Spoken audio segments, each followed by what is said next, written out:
This is the Cycling Over 60 podcast, Season 2, Episode 18, Bikes Save Lives. I'm your host, Tom Butler.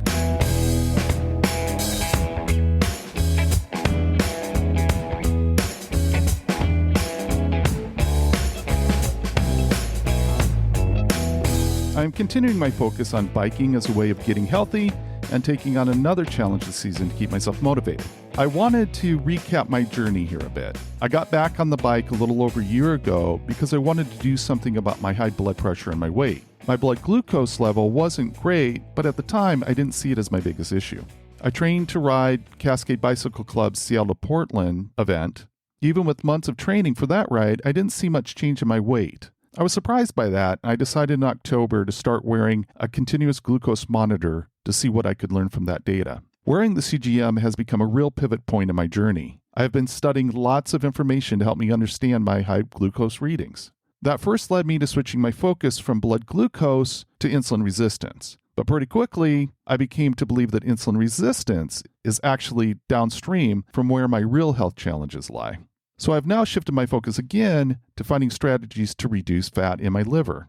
I currently weigh 209 pounds, and I believe that one indicator of successful reduction of liver fat would be for me to be below 200 pounds, somewhere around 190, I'm guessing. I also have a waist circumference of 40¼ inches. I would like to see that under 38 inches for an immediate goal. Belly fat is seen as a predictor of liver fat. Once I hit these goals, I'm going to consider investing in an MRI to get a picture of my liver fat stores. However, that would be quite an investment. Until I see some data that indicates my liver fat stores are healthy, all my eating and activity will be centered on creating the conditions that push my body to convert the fat in my liver for energy. If you want to get some information behind my current focus, check out what Robert Listig has to say. I will put a link to one of his videos in the show notes. Listener Mitch from Battle Creek, Michigan also recommended Gabe Merkin, MD, and Peter Attia, MD, as good sources of information, particularly for my health challenges. I found both of them to provide great insights.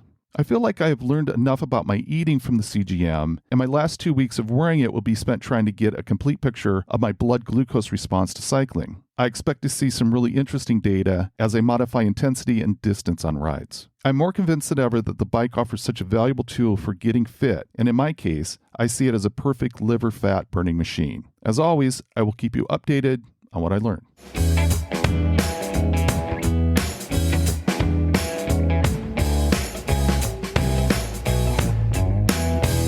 Since starting the podcast, one of the biggest benefits is that I have been able to connect with some really awesome people. For this week's interview, I am talking to one of them, Judson Scott. If you've listened to the podcast for a while, you've heard some of Justin's feedback to me. I wanted to learn more about Judson's health journey and also ask him a question specifically tailored to his expertise. Here is our discussion. I am joined today by someone that I feel is a special guest because we've had several fun interactions from really almost the beginning of the podcast. Judson Scott, thanks for coming on the podcast. Oh, it's my pleasure, Tom. It's my pleasure. I'm going to start with my typical opening question. What is your earliest memory of a bicycle? I don't know if it's my earliest, but my strongest early memory is the big crash I had where I chipped my 2 front teeth. And they're still chipped. You can see right there. I was coming down a hill fast because I didn't want to have to pedal up the other side. And I don't know, I was probably 8 or 10 and broke those 2 front teeth. But I really remember, my Schwinn banana seat, 5-speed, cruising around the neighborhood, going down to the creeks. And it was the way to get around and not, get away from the parents and all that. Now, that was a big deal, a Schwinn 5-speed. That was a big deal. I had a Stingray. I really felt like I had scored there, with the Stingray, right, exactly. Right. One thing that we've talked about is the fact that we have some similar health goals. So I'm wondering if you can give some background on your fitness journey.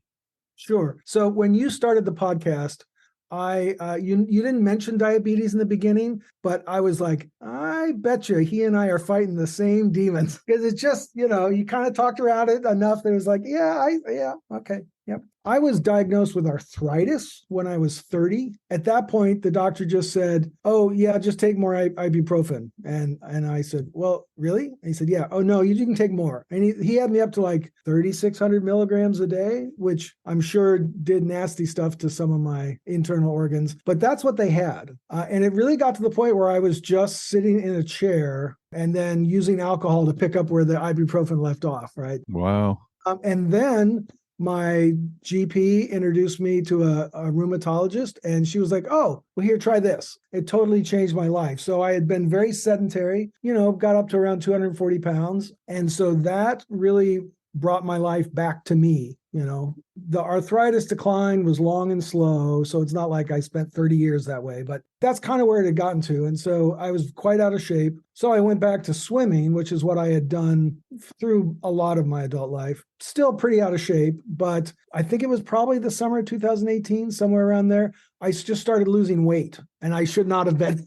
Not the way I was moving, and not the way I was eating. Losing weight was not what I was supposed to be doing. So I thought, okay, I better go to a doctor. I probably got some cancer. I'm probably going to be dead in 6 months or whatever. Turned out to be diabetes, and I just took that wake-up call. I started swimming 5 days a week, or 6, and I completely cut out all sugar, all carbs, all alcohol, just cold turkey, done. And the combination got me down to 200, which was great. Then the pandemic hit and all the pools closed. I'm back up 20 pounds, and it's like, okay, I got to find something to do. And there was a bike in my garage that I had used to commute to UW for a couple of years. And I pulled it out, and I think I started with maybe 3 miles. I think that like wiped me out. I was like, oh my gosh, this is really hard. And I just did it every day. So now for me, a 20-mile ride is kind of my daily average. This year, I've crossed 7,000 miles for the year, and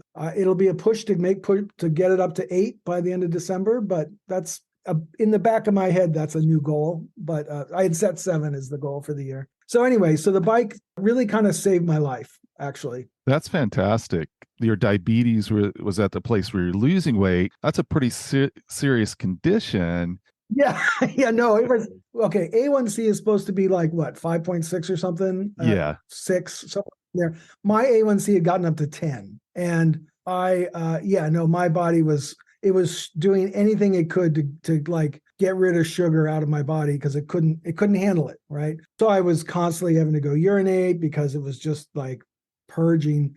The diet and exercise got me down to 6. That's awesome. So yeah, no, it was a huge drop. And just my last doctor's appointment, I had bumped up to 7 because I haven't been as good lately. And I'm going to have to grab onto the diet again because I haven't cycled less. I've just been not as careful. So the good news, it sounds like for you, is that you did not have to take insulin. Nope, did not. That's a fantastic thing because that then opens up a whole another layer of difficulties. You talked about going 3 miles and feeling pretty wiped out after 3 miles. There's an element of having to stick with it. I think for me, there's this thing of like the memory, you were biking when you went to UW. And so the memory about what it felt like to bike at 20 or whatever you were at that time, in comparison, it felt to me, and it still does somewhat feel that way to me. It's like really discouraging to have that contrast. Right. I hear that. And of course, there have been a few times when I've not been able to bike for a week because of snow on the roads or whatever. And, even just after a week, my legs feel heavy. So like having taken a big gap. Well, and of course I did take a big gap from when I was commuting to recently. But I think that gun to my head of diabetes, like that really like was a big motivator. Yeah. And I'm learning a lot more about it. And I think I'm shifting to more of a focus on metabolic function and even a way I started out looking at blood sugar, got the CGM, and that was for me a big wake-up call because my A1C hadn't gotten to 10. At one point for a brief period of time, I was at 7. When I started seeing what was happening with the CGM, it's like, okay, this is a problem. it seems like a lot of pressure to like maintain unhealthy activities. We're coming into a season of like unhealthy diets galore. Right, right. And what was that like for you? You know, what was your thought process and what were some of your experiences of making a drastic change like that? So for me, and this is just me, a black line is easier to follow than a gray area because the gray area just keeps getting pushed, right? And so that's why I went with the black line. It was like, I'm not eating that anymore. It's not an option. I'll go get something else, but I'm not going to eat the cookies, the, rice, pasta, everything gone. And that it took some education on what I could eat and then stocking the house with that stuff. One thing that helped me, well, in the beginning, I thought, okay, well, I'm just never going to have a dish of ice cream again, I guess. Okay. But, once it all dropped and I realized, I could get to a point of management rather than having to continue the drop, then diet can relax a little. Again, that doesn't work so well for me because, you give me one cookie and I want a second one, right? Yeah. So for me, drawing the black line was actually very helpful because I just sort of remove it from my thoughts rather than trying to regulate. Did you find that difficult in social situations, going out to eat with people, things like that, kind of explaining, I'm not going to have dessert or going to. Yeah. Yeah. Well, and I'm a musician, I'm a trumpet player, and like the classic thing is you play a concert and then you go out for a beer afterwards, right? So I was sitting there with a glass of water, which I would have happily had a beer, but not at that time. Right. So yeah, no, it definitely, the whole social thing was definitely harder. And again, I guess I've realized that it doesn't have to be forever. And that actually can be a way of, I only have to get through, a year or whatever time frame brings things under control. And then depending on the person, maybe you can introduce again some things. Harder for me. I want another one. Yeah, I have that same kind of personality where it's like really tough to set boundaries. And I think that my brain is wired in a way that, for some reason it's like, yeah, one cookie, just like fires up my brain. It's like, okay, we're Right. eating cookies now. Let's go. One of the things I'm looking forward to learning is what are those things that I do need to not do forever? I think there are some, like, for example, I would say I'm probably never going to drink a soda. Right. I was never a soda drinker, so that one was easy for me. But yeah. And for some people, it would be very hard. I agree with that. Maybe I am highlighting something that is easy for me. And I'm not going to be consuming things with high fructose corn syrup. The other day, I was looking at cranberry jelly, like the typical Thanksgiving cranberry jelly. I was curious about it. Cranberries, and then the next ingredient is high fructose corn syrup, and then the next ingredient is corn syrup. So,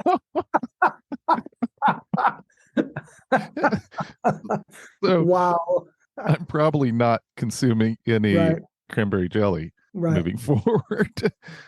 Right. Well, you just have to make that cranberry sauce at home. Yeah, that's right. And I think learning that, and also I have been really, and I'm wondering your experience with this. I really feel like my taste has transformed. And so I do find things to be too sweet. Yes. And when I originally just drew the black line, after about 2 weeks, I honestly didn't miss the sweet things like I thought I would anymore. It took a couple of weeks for my body, my brain, my something to recalibrate. And then it wasn't such a big deal anymore. Yeah. And that gives a lot of hope too for me. You mentioned the arthritis. Did you find, which is an element of inflammation, which I'm thinking there could have been insulin resistance and high glucose levels in your blood and everything that was contributing to joint inflammation. Did you find that to improve a lot? Is that something you still battle? Well, losing 50 pounds definitely made my arthritis better. Gotcha. No doubt about it. Now, why? Is it that the joints are less inflamed? Is it that I'm just not carrying around as much weight? I don't really know the specifics of why, but losing the weight has definitely improved my arthritis to the point where I was on 2 medications and it's backed off to 1. Yeah, losing the weight has been huge for me in other ways. That seems like that can be really transformational for sure, Absolutely. to not constantly dealing with that level of pain. The new drugs for my arthritis, I have psoriatic arthritis. Not all arthritises are equally well treated these days, but mine, I happen to get lucky. And there, some of the drugs were really quite effective, are really quite effective. But that stuff you put in your body, it all comes with warning labels. So less is better. Right. You mentioned COVID kind of being the motivating factor to jump on a bike. And I'm wondering, have you always found biking to be enjoyable? It was something that you kind of developed the enjoyment of biking after you got back on? How would you talk about that transition? So I am really a COVID cyclist, the mythical, bike boom. And for me, it stuck. I grew up riding bikes.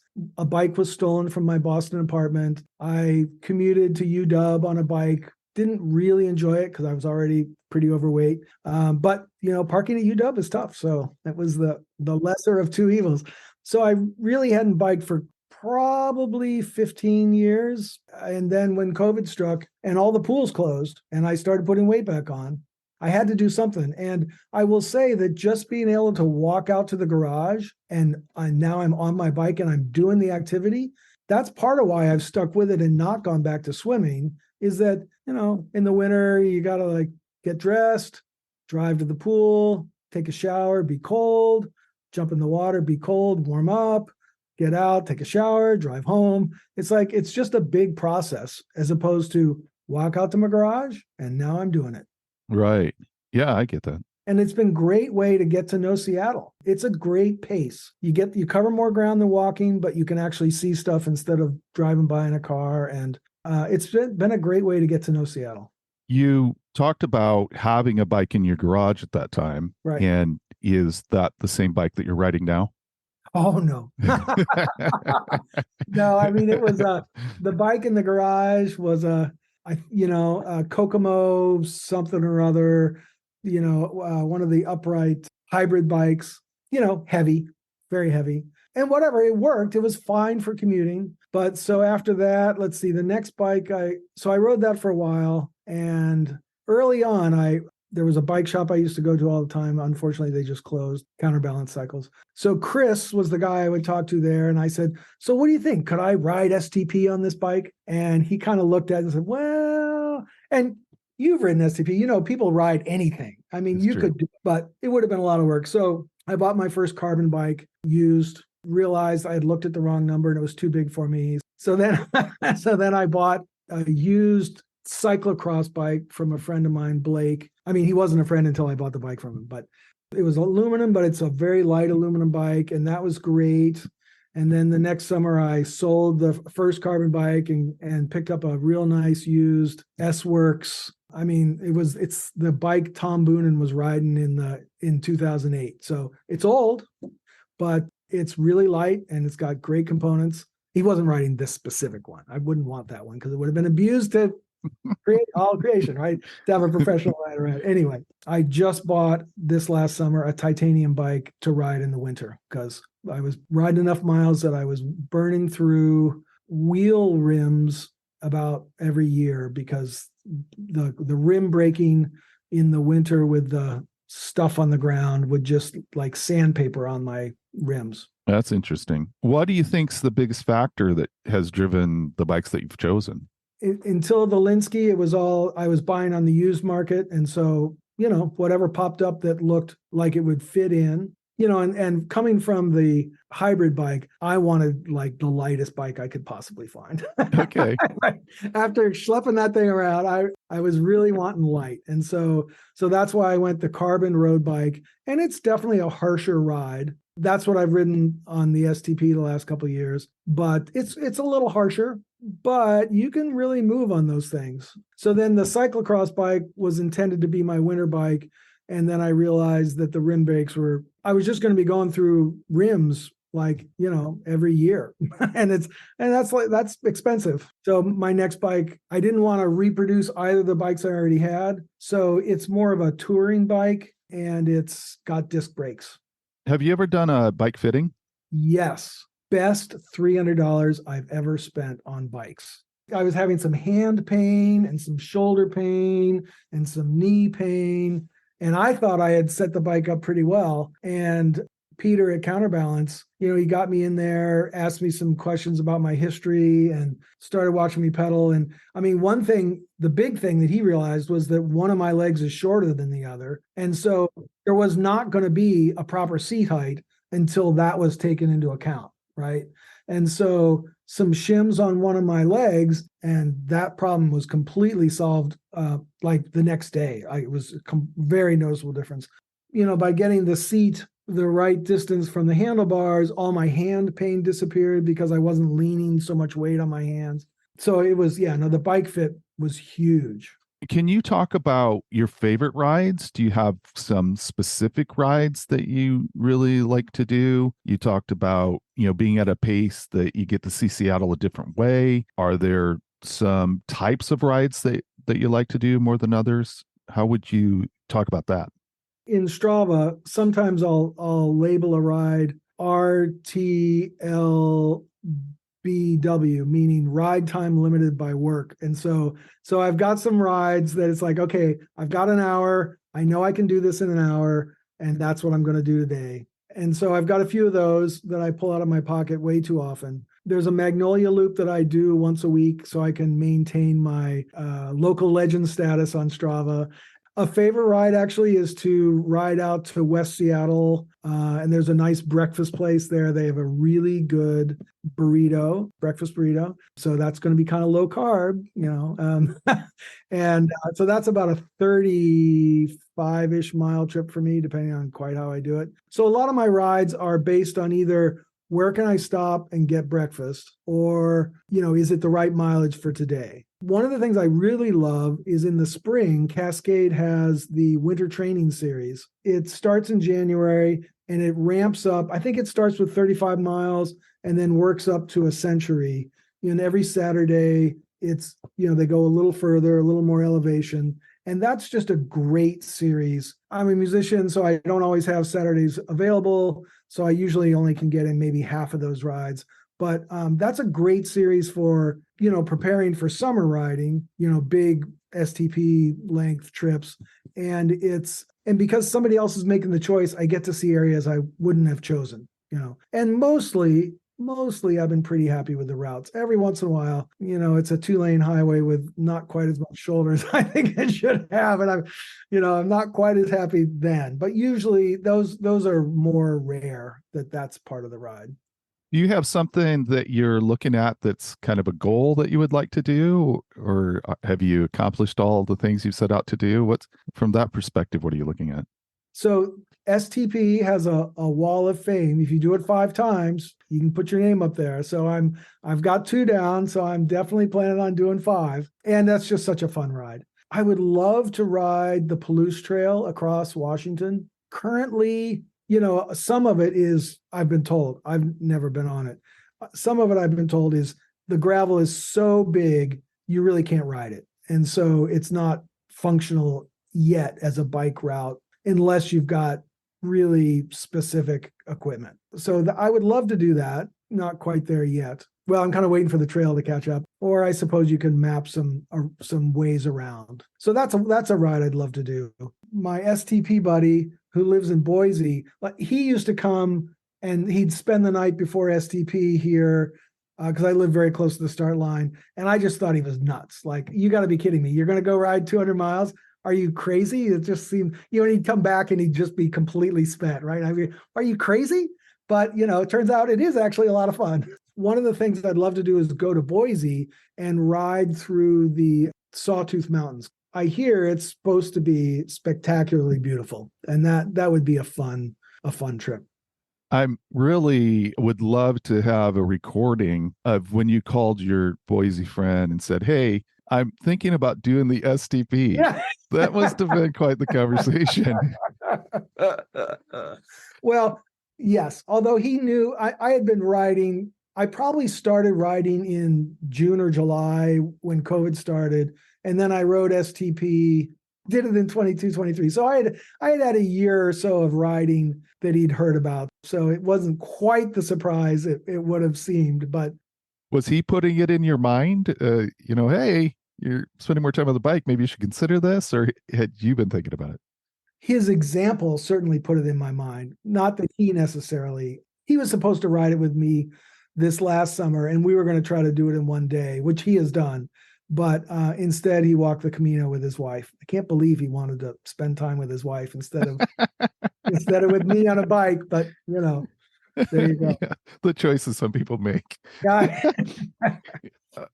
I want to pull in your profession here for a moment. You've mentioned you're a musician. Can you talk a little bit more about what you do? I'm a trumpet player, and I teach at the University of Puget Sound, and then play in some local orchestras, Tacoma Symphony, North Corner Chamber Orchestra, a few others, and Northwest Sinfonietta. So my schedule is, in some ways it's great because usually I can keep my mornings free, and I hit the bike first thing, and that's great. The other times it creates, like this weekend, I have a rehearsal, a concert, and then a different concert. And so there's not going to be any bike that day. That's just not going to fit. So usually it's a plus. Sometimes it's a minus, with my schedule. When we were setting this discussion up, you talked about December being a really busy month for you. And so what is that like? What's December about that makes it so busy? Starting this weekend, I'm going to have 16 concerts in 14 days. And then all those concerts have rehearsals. And so for a few weeks, it's going to really take over my life. As a trumpet player, I can't play 6 hours a day and not hurt myself. So I have to be very careful about I have to get the practicing done early so that when the show is coming up, I can stop practicing or minimize practicing so that my muscles are ready for the concert. Just like STP, commonly people take a day off or maybe two or something before the big ride because you want your muscles to be at their best, right? So it's a very similar kind of, parallel thing. If people are in the Puget Sound area, are some of the concerts you're doing, are they open to the public? Is it something that people I mean, they're all open to the public. I don't know when you're going to post this coming weekend. It's Valhala Brass and Federal Way Symphony, and then Auburn Symphony on the Monday after that, and then North Corner Chamber Orchestra and Seattle Choral Company, and a Messiah at Blessed Sacrament Parish in the U District. And so, and they're all open to the public. They all should be pretty good. I'm also conducting a brass band Tuesday the 12th. Okay. Well, I will have to post information in the show notes about it. Again, if people are in the area, then where they can check those performances out. Also, some recordings that you're on. I think that would be great if people want to check that out. Great. So it's going to be difficult for you to fit in rides in December. Is it something that it's kind of like you have to take December off, or do you still find ways to work in rides? Oh, I will definitely find ways to work in rides. I mean, at this point, I feel like if I don't ride, I'm putting me back into diabetes risk. That's a serious motivator for me. And so it is rare that I take a day off. I mean, out of a month, maybe I take 2 or 4 days off because of scheduling things usually. And so December, I mean, again, most of my mornings I can make work. My mileage, except I have a big mileage goal for the month. I may just be doing a few bigger, longer ones. I've crossed 7,000. I would love to get to 8. That would be sort of beyond my wildest dreams. And I probably have to do 700 miles in December, 7 or 8 to get there. I think I've probably done that in the summer when it's beautiful. I don't know if I can do that in the rain and the cold so we'll see.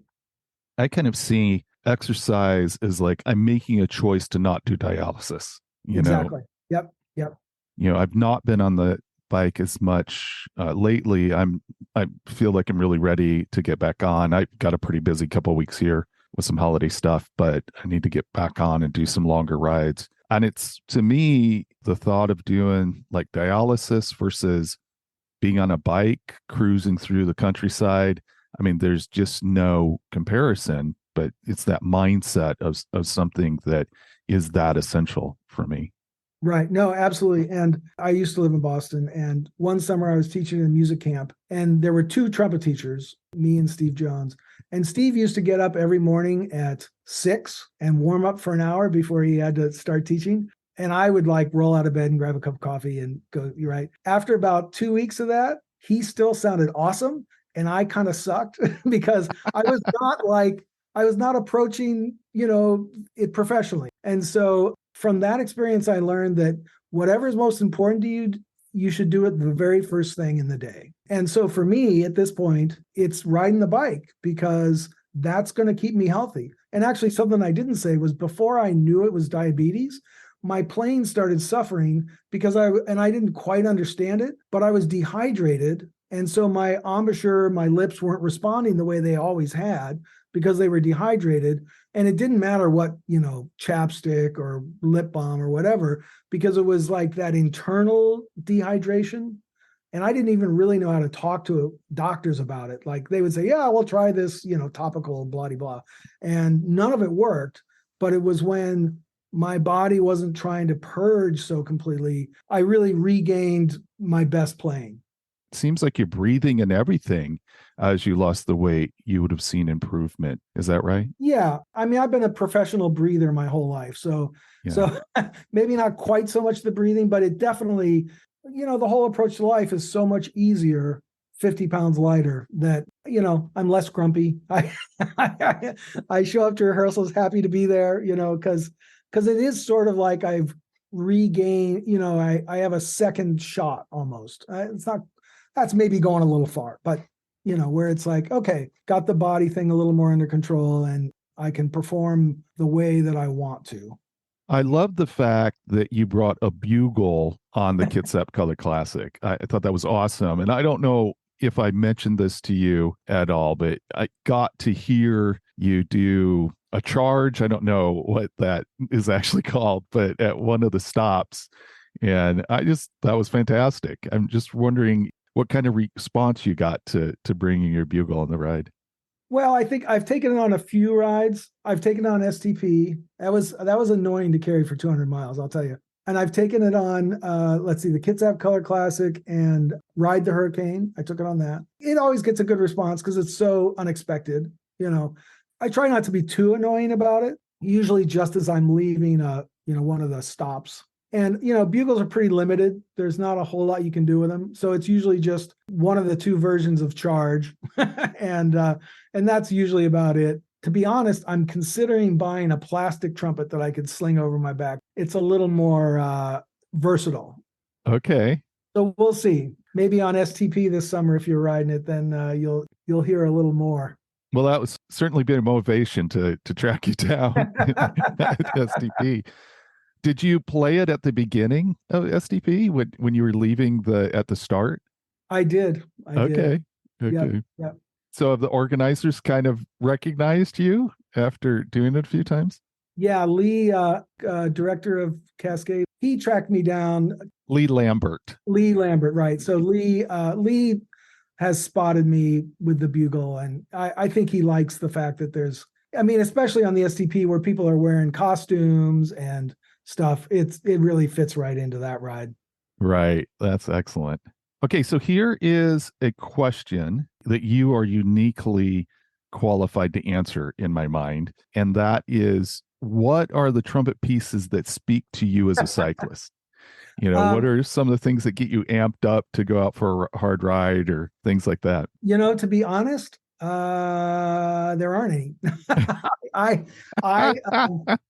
When I go riding, I listen to Cycling After 60 or the Slow Ride podcast or Accidental Tech podcast, or, since I do music all the time, I almost never go to a concert because if I have a night off, I just want to be home because it's not always, I don't get to pick my schedule. That is a downside of being a musician. You just have to work whenever there's a concert. There's some, I guess, let's see, the Holst, the Planets.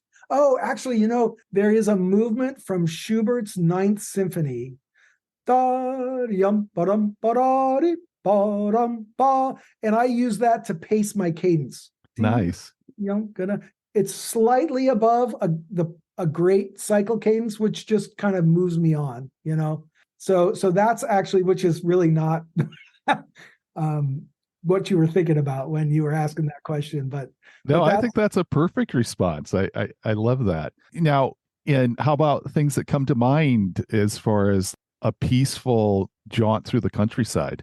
well, I'm a big fan of Sibelius symphonies, Bruckner symphonies, and those are really big, spacious. Like especially Sibelius, he's in his music, literally or not, he's really like projecting, you know, the frozen north, you know, just vast landscapes. Which and so his music unfolds in a long, spacious.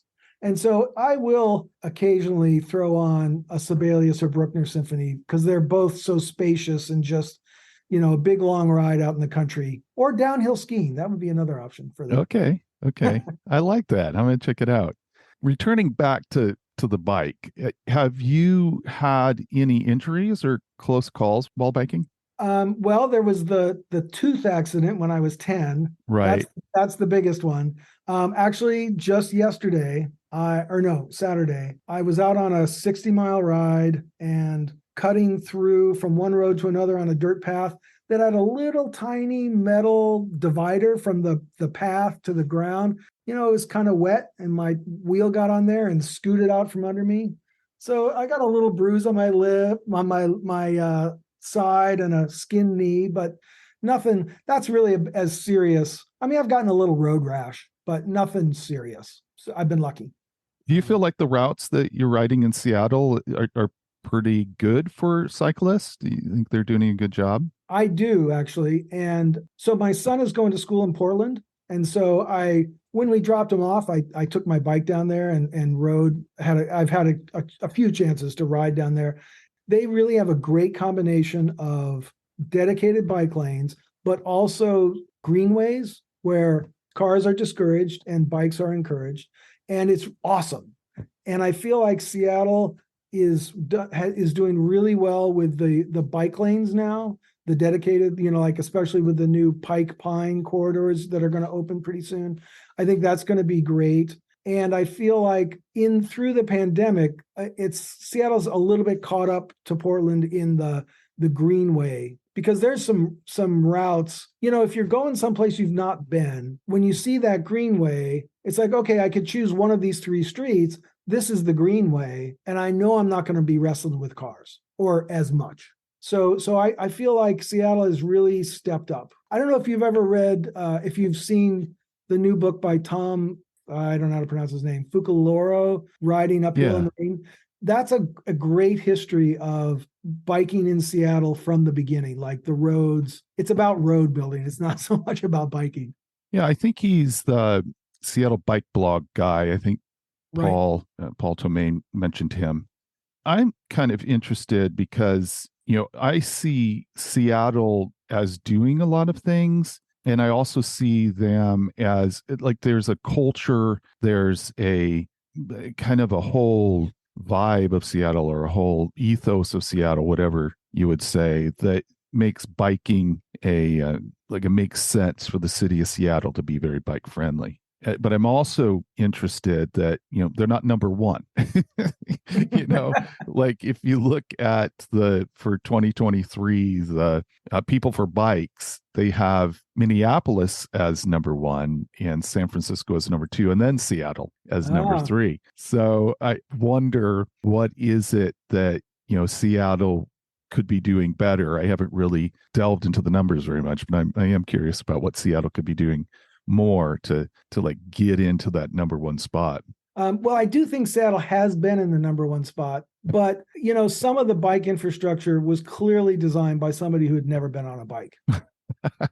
You know, corners that don't make sense on a bike, you know, little narrow ramps, and that some of that's on the east side as well. And so, for example, you know, they're putting in a waterfront trail along Alaskan Way, and the original plan was, okay, the lanes are going to be on the right. You're going to go a few blocks, and then you're going to cross the street to the left and go a few more blocks, and then cross back. And it was like 2 or 3 times you're going to have to cross the Alaskan Way, which just makes zero sense for a cyclist. And so anyway, they've changed it so it's all going to be on one side. which is great. But that thinking, which is it's better now than it used to be, but biking was clearly like a couple steps down the thought process, right? And I get it. They didn't want the cyclists where people were going to be getting on the ships, didn't want tourists getting run over by cyclists. I get that, On the other hand, putting on the other side where you're going to be crossing intersections all the time, because there's no intersections on one side. So anyway, they came up with a compromise. It's going to be much better, but it still has a ways to go. Now, Alaska Way is an interesting example because, for years there was a big elevated roadway, the Alaska Way Viaduct, that went along what is like the shoreline of Seattle. So it's the area that's on the water in Seattle. So they brought that down, and then that provided an opportunity for there to be a discussion about what do we want to do with this land. Right. And how do we want to make it accessible to the public? It would be interesting to have a discussion with somebody about what are the factors, how does that process go when you start evaluating how to repurpose that area? Well, I think ultimately money wins. Like somebody wants to put in some apartment complexes and, or whatever. It's money talks. That's the way the world works. And it's, they had originally talked, we're going to build this tunnel and we're going to have this big open green space. And I think it keeps getting smaller and smaller, but I think it's going to be way better than the elevated highway. And I know people liked the views from up there. I get it. But you know what? You should have been looking at the road. It's like, you know what I mean? Like, look at the car in front of you, not the beautiful mountains off to the side. So I understand why people miss that. But I think whatever green space we end up with down there is going to be a huge plus. So what's the next event that you're going to ride? Well, it'll probably be the winter training series that Cascade puts on, which isn't really an event. What's the spring one that Cascade puts on? Well, the first one is Chili Hilly. Chili Hilly, right. Usually I can't do that one because I have a concert or something. It's because it's sort of in my season. It'll depend, if I'm available. Chili Hilly will probably be my next. But last summer, STP and Ride the Hurricane, Kitsap, or rather Tour de Lavender, Kitsap Color Classic, those were all great fun. And actually, my sister-in-law, since I'm a bike rider, she's got us to book a cycling trip in Amsterdam, bike during the day and barge at night. So we'll see how that goes with the two couples.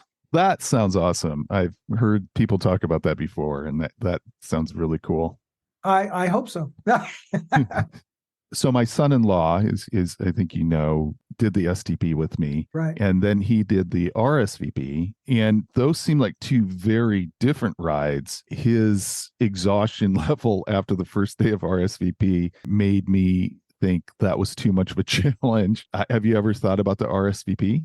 When the border was closed, they replaced it with R2B2, Redmond to Bellingham and back. And so I did that ride, which is basically 100 miles up and 100 miles back. So it's basically the same length of STP, but it does all the climbing of STP on both days. Yeah. or nearly. So it was definitely a harder ride, especially the coming south.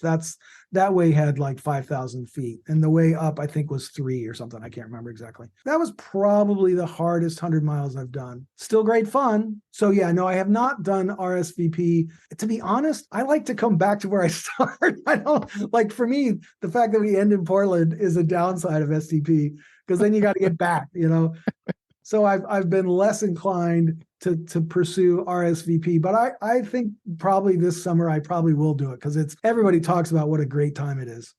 Are you thinking about needing another bike at all? Oh, it's always N+1, right? Or D-1, divorce -1, right? That's what. Of course, I'm thinking. And actually, I secretly bought a bike from my wife that she doesn't know about yet. Okay. Yeah. So I did buy one. It's hard for me to justify such a thing at the moment. A tandem bike.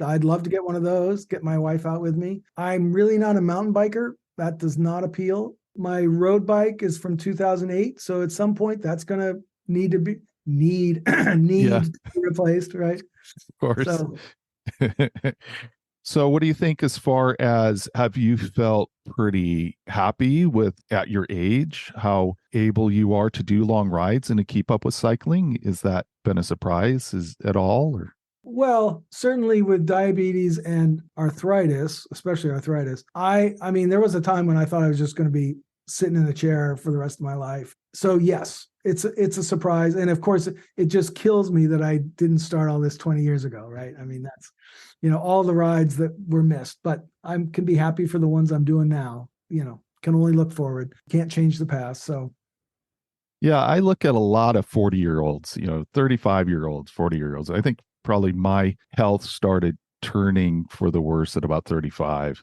mm-hmm. And it's like, man, if there's anything I could give you, would be like the perspective of start this now. It will be such a big thing. Yeah, no, I'd say the same thing is true for me, actually. I mean, I got married at 35 and my wife is a really good cook. And so staying home and having some wine and a great dinner was a lot of fun. But it has been awesome for me to see what has reversed. I feel like I have set time in a reverse direction in some ways by getting out and being active, and now changing my diet, which is not easy. It feels like I've lost some really cherished friends in my dietary change. Right. Goodbye, my good friends, donuts.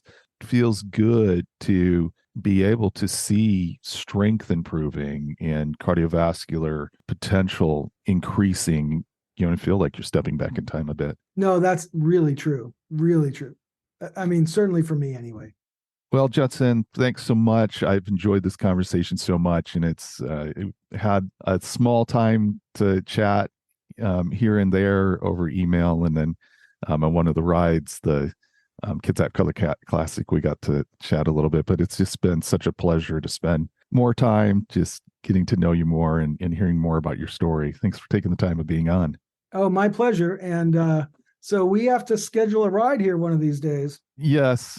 I mean, we don't live that close together, so it's take a little effort, but not, Well, it's so appealing to come up there, to do the Lake Washington loop, and we're going to be doing an episode on the East Lake Sammamish Trail at some point. Oh, and great! So to come up and do some rides around Lake Washington, we do need to do that. I'm feeling more confident that I'm not going to slow everyone down that I'm cycling with, but I'm still pretty slow. But yeah, we'll do that.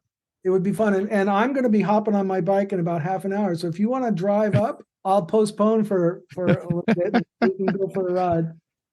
I wouldn't even make it there in a half an hour. Unfortunately.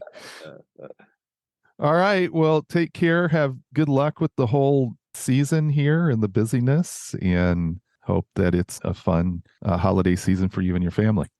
All right. Well, thank you, Tom. It's been a pleasure. All right. Take care. Yep. Bye-bye. Bye now.